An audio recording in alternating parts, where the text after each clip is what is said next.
John Calipari goes to Arkansas, and I wanted your opinion on that.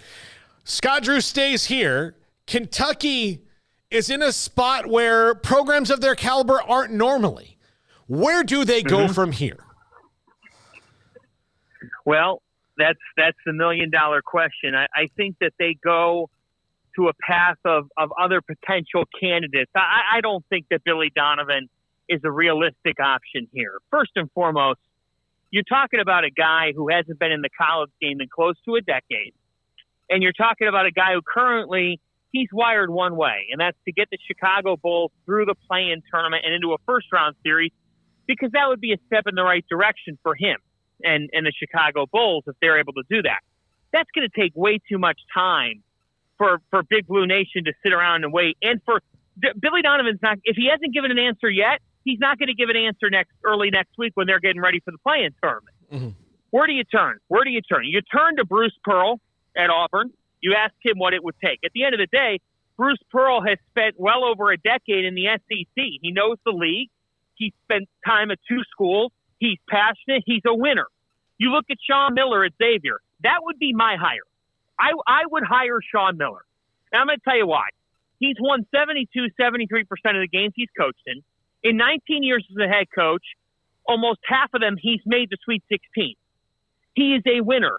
He is extremely passionate about college basketball. I could tell you, covering Shawn closely the last 2 years at Xavier, I'll be honest with you, this is a guy who thought he might never get the big-time coaching opportunity again. He had everything taken from him with the wiretap situation and with the investigation that took place with him and Book Richardson and paying DeAndre Ayton. I think there was a time in Shawn Miller's life where he thought, I might not be able to get back to the big time. Well, he got back, and not only did he get back, he won right away with Xavier. He took him to a Sweet 16. He is a winner. The guy is wired on the sport. He will text me sometimes randomly in the middle of a night something about a player or something about a team from a different part of the country that he's just watching and he's intrigued by.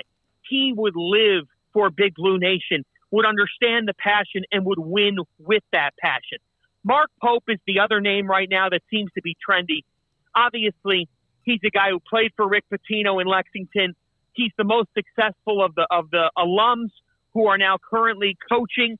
And Pope has done a nice job at BYU. Do I think it's a grand slam? No, because I think it would carry question marks.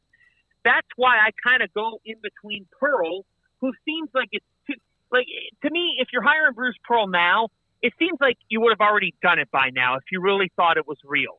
Miller seems like it's halfway between Pope and Pearl, and that's why he would sort of be my leader in the clubhouse right now. What were your thoughts on Scott Drew deciding to stay here in Waco? Well, I think it's the biggest win and the biggest respect ever to Baylor. I think Baylor fans should be celebrating. Pull out a bottle of your best alcohol, make your favorite meal tonight, go to your favorite restaurant because your coach is staying. This is a massive victory for Baylor, for the university, for the whole community. You know what it says to me? That Scott Drew will never leave Baylor. If he's not leaving now, it's not ever going to happen.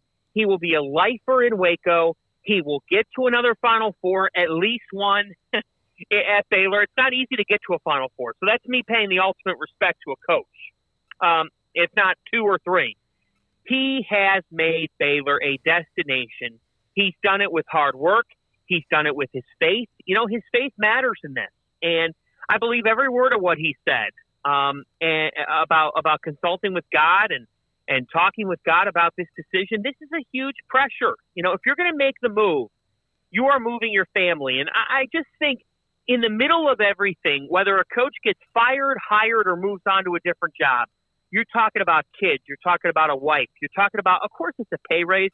But I got to tell you what, the thing about that I've learned through this is Kentucky's not as good of a job as it once was. Do you know why? Everybody else has been able to find a way to pay their coaches more and more and more money. It's not just about the money anymore. It's about the fit. It's about feeling at home.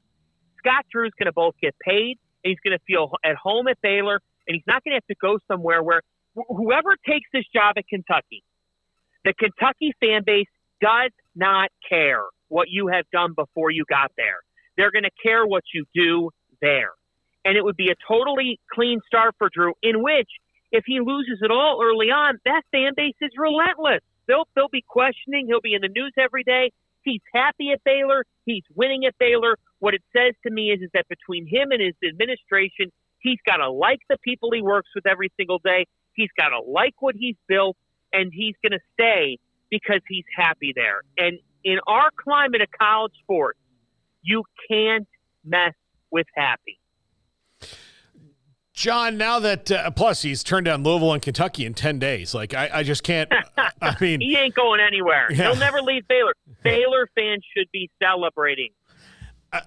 John Calipari at Arkansas is obviously he and Kentucky both needed a fresh start. That's the truest thing I've ever heard. Two parties kind of agree on when it comes to a situation like this. They both needed a fresh start. Do you think this fresh start will allow him to kind of reboot the way he is doing things? Because I think that's probably he didn't become a bad basketball coach. He's still probably the best recruiter in the country when it comes to getting the A-plus talent. He's just not been able to find a way through the modern world as well. Two things have to happen for him to show this to different Cal. Number one, his staff.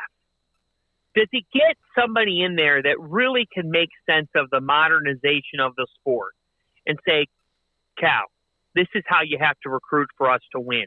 You're getting the best players. Now go and get the best players who are in the portal. Go and find the best players who are going to be experienced and who are going to bring that to the table. It's nothing against the high school kid, but you have to start building your roster. The bread and butter of this has to be with experienced players. Now at Arkansas, they're going to be more accepting of all that than the Kentucky fan who's just looking for 5 stars and one and done freshmen.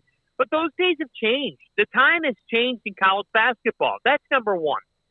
And number two, you have to go and get the best players in the portal, and you have to be willing to adapt how you play. You have to be willing to adapt what you do. You have to be willing to listen. Until he listens and sort of opens up his brain trust, if you will, to some new folks, it's not going to be any different. Like, I want to see material changes. If this is a freshman-based roster at Arkansas, why would anyone expect this to be that much different? Other than the fact that here's the deal. Much like Kentucky fans, Arkansas fans are also crazed. They want to win. And, oh, by the way, this seems to be I can promise you this. I got no allegiance to Eric Musselman.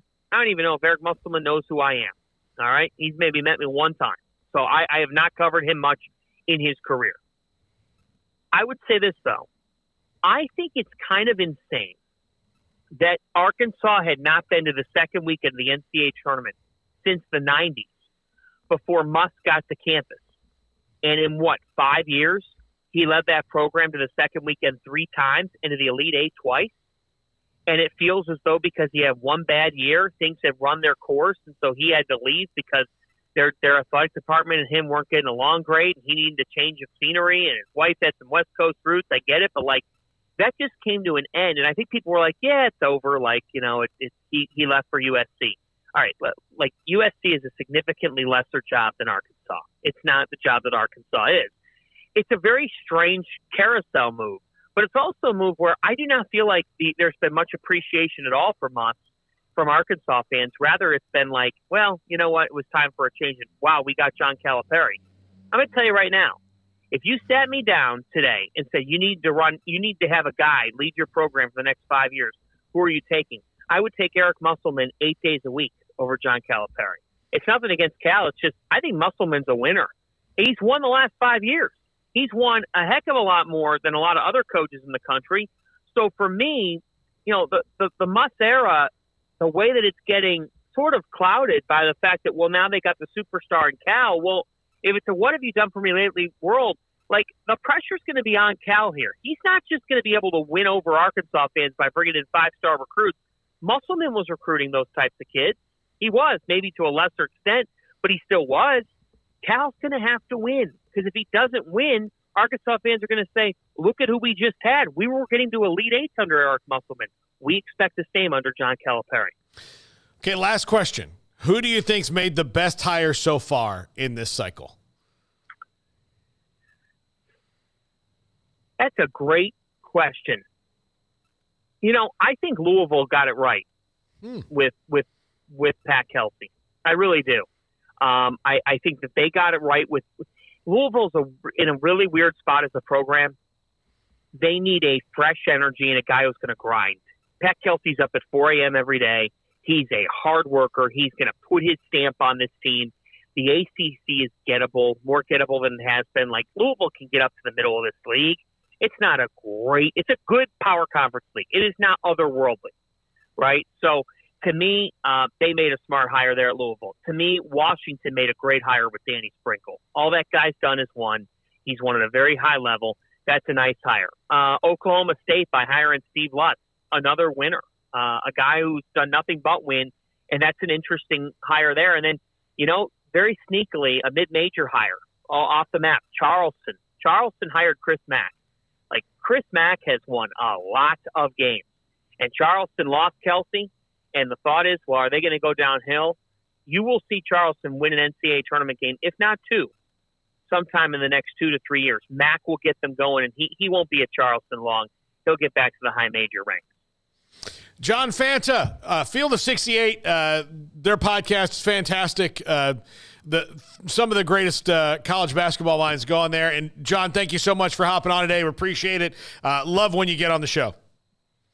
Thanks so much for having me. I think more than anything, right now, the fact that we're talking this much about college hoops, even though the season's over, that's great for the sport. It makes it compelling. It makes it storyline worthy. This is a lot of fun. And to those Baylor fans out there, hit that Mexican restaurant tonight and have some tacos. Mi casita. John, you ever come here, I'll take you there.